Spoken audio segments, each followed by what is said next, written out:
All right, buckle up because we're diving into 17th century Rome where the Baroque era's over-the-top vibes hit harder than a plot twist in a Netflix drama. It's 1640 and the eternal city streets hum with the clatter of horse-drawn carriages, the sharp tang of turpentine from artist studios, and whispers of scandals that could make even a seasoned cardinal spill his wine. Baroque Italy was a pressure cooker of sensual temptations, lavish banquets, masked balls, and flings that felt like they were scripted for a Renaissance reality show. But while popes and nobles played fast and loose with desire, the real MVPs were the ordinary folks, painters' apprentices, tavern servers, seamstresses, who navigated this gilded chaos like pros dodging spoilers in a fandom war. Welcome to a tale of wit, grit, and survival, overly sarcastic production style, where we'll unpack how these unsung heroes outsmarted temptation's glittery traps with sharper moves than a fencing duel. Let's set the scene. Rome in 1640s was the beating heart of the Baroque era, a time when art, faith, and decadence collided like a three-way Venn diagram gone wild. The Catholic Church, still flexing from the Counter-Reformation's big win at the Council of Trent, 1545 to 1653, was pouring buckets of gold into churches like St. Peter's, commissioning artists like Bernini and Caravaggio to create works that screamed Catholicism rules, to outshine Protestant simplicity. The Baroque, from Bernini to Caravaggio, Bayer 2000, notes Rome's population of 100,000 was a mix of 80% artisans, laborers, and servants per Roman census 1640, all serving the whims of popes like Urban VIII and Innocent X. But behind the marble statues and golden altars, the elite's private lives were messier than a Caravaggio chiaroscuro. The diaries of John Evelyn 1644, an English traveler's account, describe Rome's licentious revels, parties where nobles and clerics mingled with questionable company, sparking rumors of affairs that could topple reputations. The primary theme is survival, how ordinary Romans dodged the fallout of elite indulgence in a city where one wrong step could land you in exile or worse. Take Luca, an archetypal painter-apprentice based on guild records of Rome 1640. Luca's days were spent grinding pigments, ochre, ultramarine, lead white, in a cramped studio, his fingers stained and his back aching from hauling canvases for masters like Caravaggio. His nights, though, those got tricky. A 1640 letter in the Vatican archives hints at apprentices being summoned to noble villas for private viewings, where patrons, often noble women, expected more than just art critiques. Luca's challenge was to charm without crossing lines, a high-stakes game in a city where guilds could blacklist you for unseemly conduct, as a 1641 record notes an apprentice dismissed for cozying up to a patron's wife. His resilience was in his quick wit, deflecting advances with a joke, like dodging a duel with a quip, keeping his job while staying out of scandal's splash zone. Then there's Maria, a tavern server drawn from Tavern Accounts 1641. Picture her weaving through Trastaveri's crowded taverns, balancing trays of Chianti and dodging groping hands, her apron soaked with sweat and spilled wine. Maria overheard nobles plotting flings during Rome's Carnival, a festival of masks and mischief, as noted in the letters of Pietro della Valle 1640. Her silence earned her extra coins, but one wrong word could ruin her reputation in a society quick to judge women, per Counter-Reformation decrees 1640 warning of wayward behavior. Maria's survival came from her sharp tongue, deflecting a noble's flirtation with a sarcastic jab, like a sitcom sidekick stealing the scene. Her tavern was a gossip hub, but she knew which secrets to keep and which to whisper to trusted friends, balancing risk and reward. Context is everything. The 1640s were a wild ride for Rome. The Counter-Reformation had the church cracking down on heresy, but popes like Innocent X, elected in 1644, weren't exactly saints. Vatican decrees 1644 condemned immoral gatherings, yet Evelyn's diaries hinted papal courts hosting scandalous soirees, with nobles using sensuality to secure alliances. The 30 Years' War 1618 to 1648 drained Europe, making Rome a magnet for wealthy patrons who funded art and indulgence, per Art and Power in Baroque Europe, Haskell, 1980. Ordinary Romans, apprentices, servers, laborers, were caught in this tug-of-war between piety and pleasure, their lives shaped by the elite's whims in a city where social mobility was as rare as a quiet day in the Colosseum. Enter Sophia, an archetypal seamstress based on Roman guild records 1640. Sophia spent her days stitching silk gowns in a dim workshop, her fingers pricked by needles as she crafted dresses for noble women's balls. She overheard whispers of illicit affairs while fitting corsets, as a 1641 diary from a merchant's wife mentioned seamstresses privy to court secrets. Sophia's resilience was in her discretion. She could have spilled the tea but chose silence to protect her family, knowing a misstep could land her in a convent per Counter-Reformation decrees. Archaeological finds like needle cases from Rome's artisan quarters show the grueling labor of her trade, yet Sophia's agency shone in small acts, warning a friend about a noble's advances or slipping a coded note to a tavern ally. These temptations weren't just about romance, they were power plays. Nobles used flings to cement alliances or curry favor, as the letters of Pietro della Valle describe a 1640 deal sealed at a masked ball. For commoners like Luca, Maria, and Sophia, navigating these traps was a survival skill. A 1641 guild record notes an apprentice exiled for indiscretions with a noble, a fate Luca avoided by keeping his charm professional. Maria's quick retorts kept her safe from harassment, while Sophia's silence earned her extra work. Their resilience, wit, caution, community was their shield in a city where desire could paint you into a corner.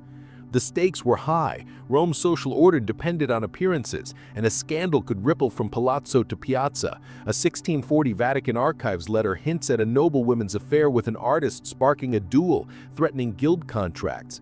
Luca, Maria, and Sophia knew one slip could cost them everything: jobs, homes, freedom. Their survival wasn't just personal, it was a quiet rebellion against a system that used sensuality as both lure and trap. But what happened when a scandal exploded, too big for even their cunning to contain? When a noble's reckless passion lit a fuse in Rome's powder keg, how did these ordinary heroes keep their canvas intact?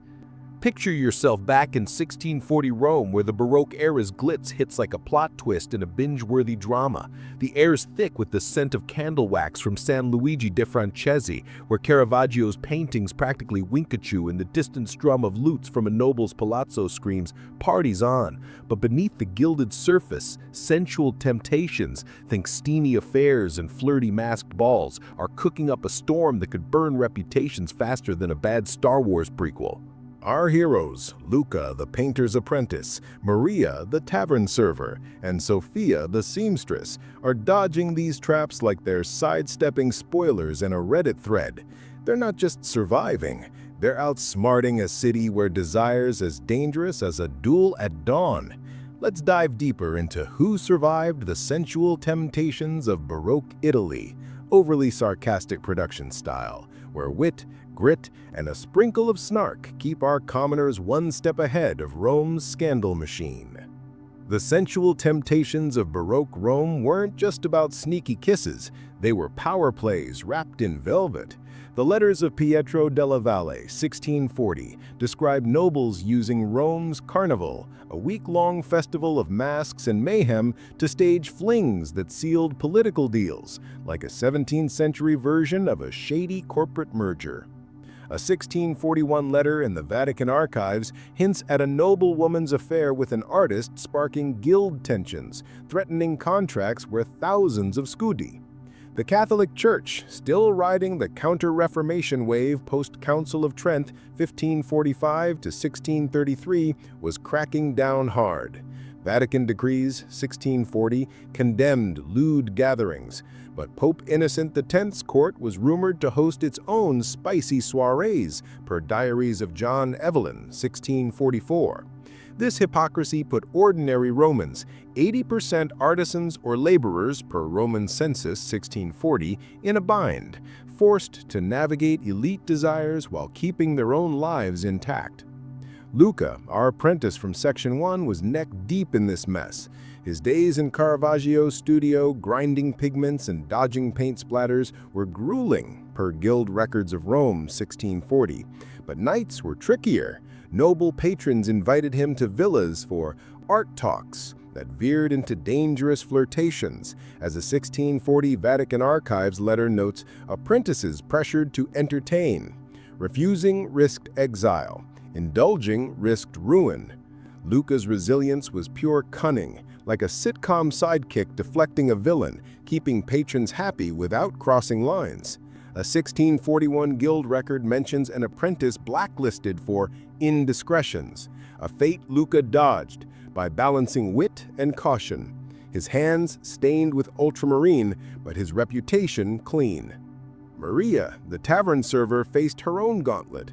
Her nights in Trastevere taverns pouring Chianti and dodging drunks were a masterclass in multitasking, per tavern accounts 1641. During Carnival, she overheard nobles plotting rendezvous, as the letters of Pietro della Valle describe whispered deals over wine.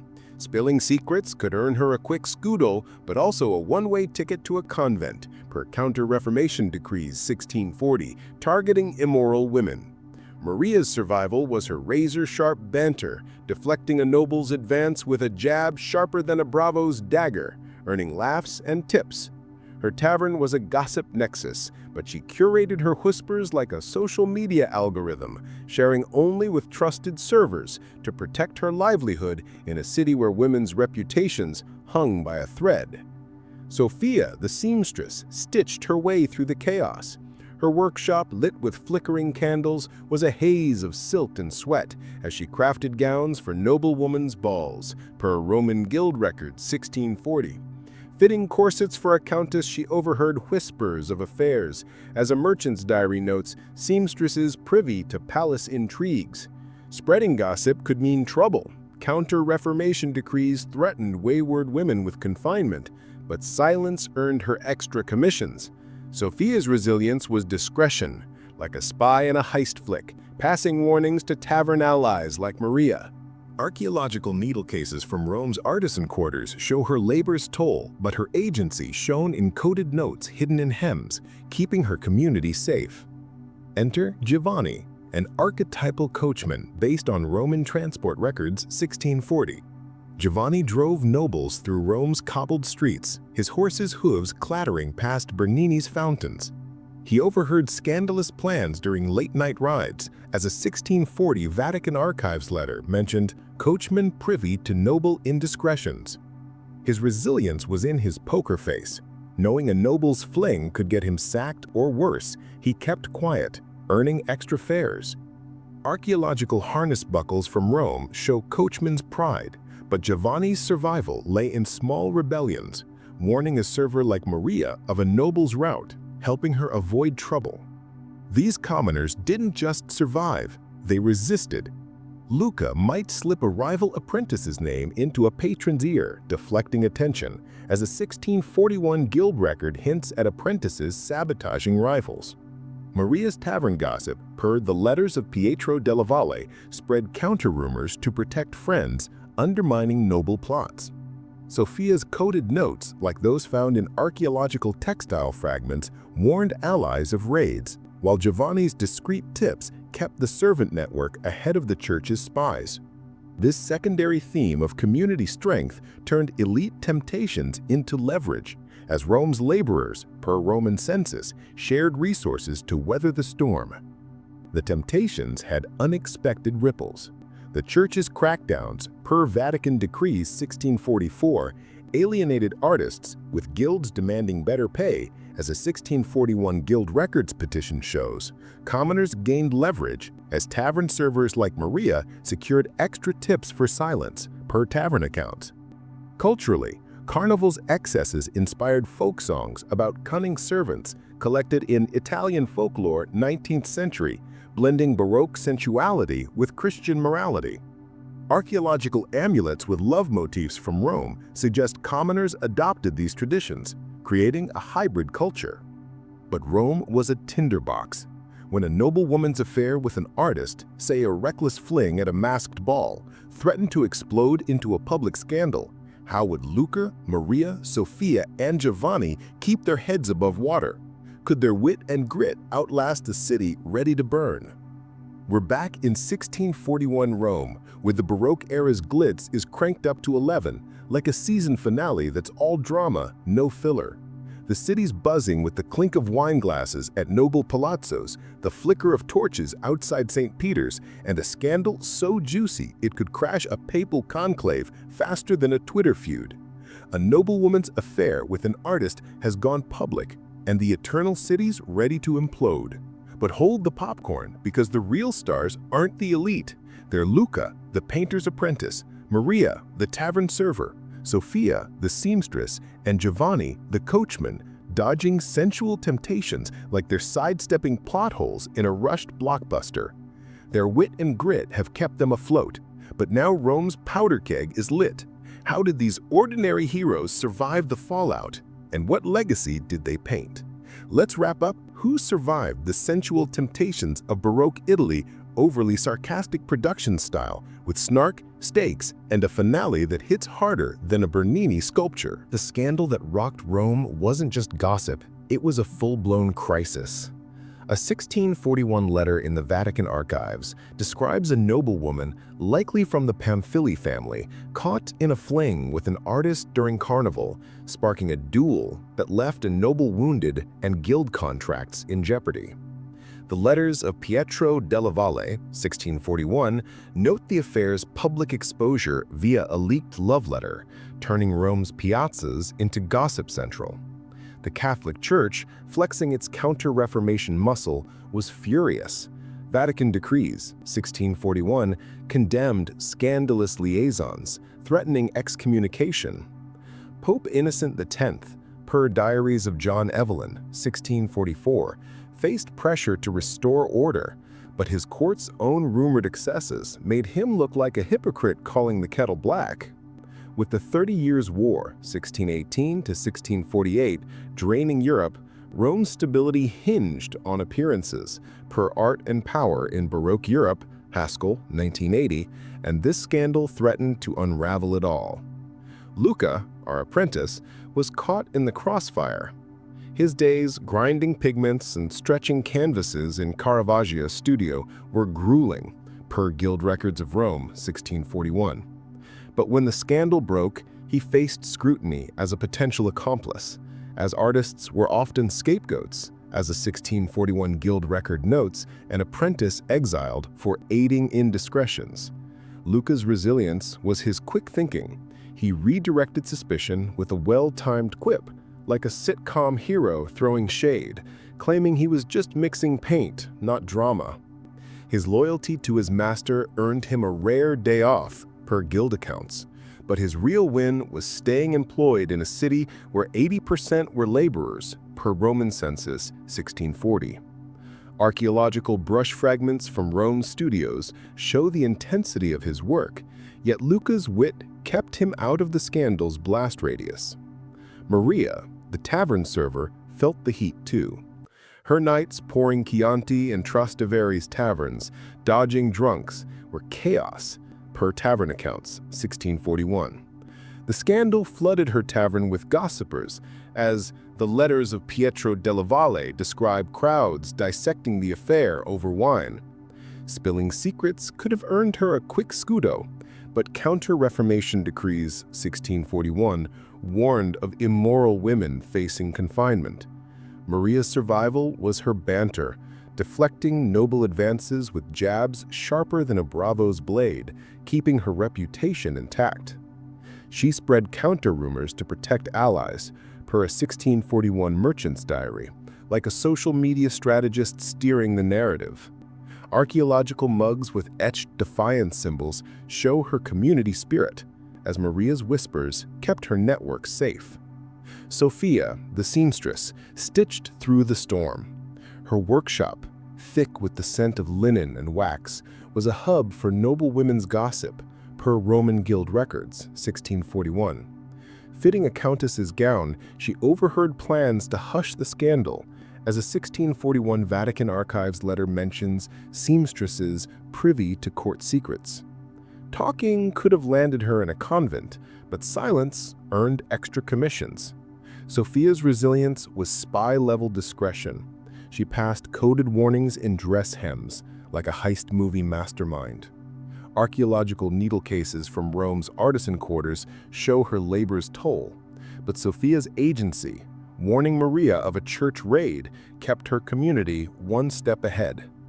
Giovanni, the coachman, drove through the chaos. His nights guiding nobles past Bernini's fountains, horses' hooves clattering, made him a silent witness, per Roman transport records, 1641. He overheard plans to bribe witnesses, as a 1641 Vatican Archives memo notes coachmen involved in discreet errands. Giovanni's poker face earned extra fares, but his resilience was in quiet rebellion. tipping off Maria about a noble's route per a 1641 diary. Archaeological harness buckles from Rome show his pride, yet his subtle tips helped servants dodge trouble, like a sidekick slipping intel in a caper flick. These commoners didn't just endure, they rebelled. Luca's quips deflected guild probes, as a 1641 record hints at apprentices outsmarting accusers. Maria's counter-rumors, per the letters of Pietro della Valle, undermined noble cover-ups. Sophia's coded hems, like archaeological textile fragments, protected allies, while Giovanni's tips disrupted church spies. This community strength turned scandal into leverage, as Rome's laborers, per Roman census, pooled resources to survive. Archaeological communal tools from Trastevere showed their solidarity, a quiet middle finger to the elite. The scandal's fallout had wild ripples. The church tightened its grip, per Vatican decrees 1642, banning lewd carnival events, which sparked guild protests for better wages, per guild record 1642. Commoners gained ground. Maria and Sophia secured extra work for silence, per tavern accounts, while Luca and Giovanni earned minor perks, like rest days, per guild logs. Culturally, the scandal inspired folk songs about cunning servants, collected in Italian folklore 19th century, blending Baroque sensuality with Christian defiance. Archaeological amulets with love motifs from Rome show commoners adopted these traditions, creating a hybrid culture that outlasted the crisis. The scandal reshaped Rome's underbelly. Luca, Maria, Sophia, and Giovanni didn't just survive.